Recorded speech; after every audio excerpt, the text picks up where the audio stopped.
You don't get to say this very often. This is the new Toyota HiLux, but I do have to be honest, there are a few red flags. See if you can spot them throughout this video. It does look very different to before. It is all new, but under the skin, it is very, very much like the old HiLux parked right over there. It's now 100 millimeters taller, or at least this front fascia is. I'm not gonna lie to you, here is new, and from the back, the tub is new, but literally everything back there, down to the door handles, have not changed. So the doors, the roof, the cabin, it's all dimensionally all the same, and they've reused a lot of the parts. This is new though. You have a step here on the side, much like a Ford Ranger and Kia Tasman. And in terms of tub specs, I am a bit disappointed here, I'll be honest with you, because it is exactly the same as before. The fact that it retains the same tub specs as before is a red flag to me. Now listen to this, I'm gonna close the door.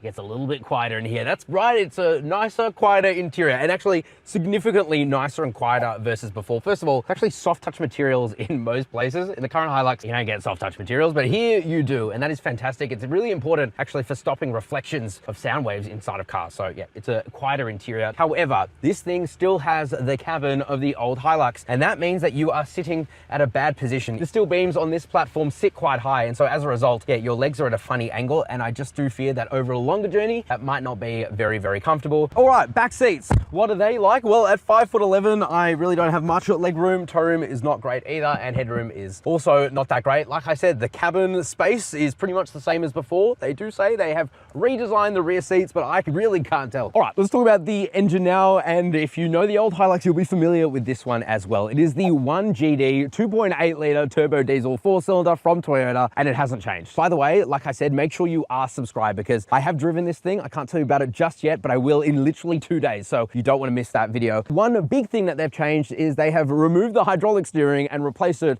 with electronic power steering. But probably most important is they've actually changed the suspension setup, particularly for the rear. They've added new dampers with new valving within those dampers, and that is apparently going to make this thing ride a lot better. But like I said, make sure you're subscribed. I have driven it. I just can't tell you about it yet.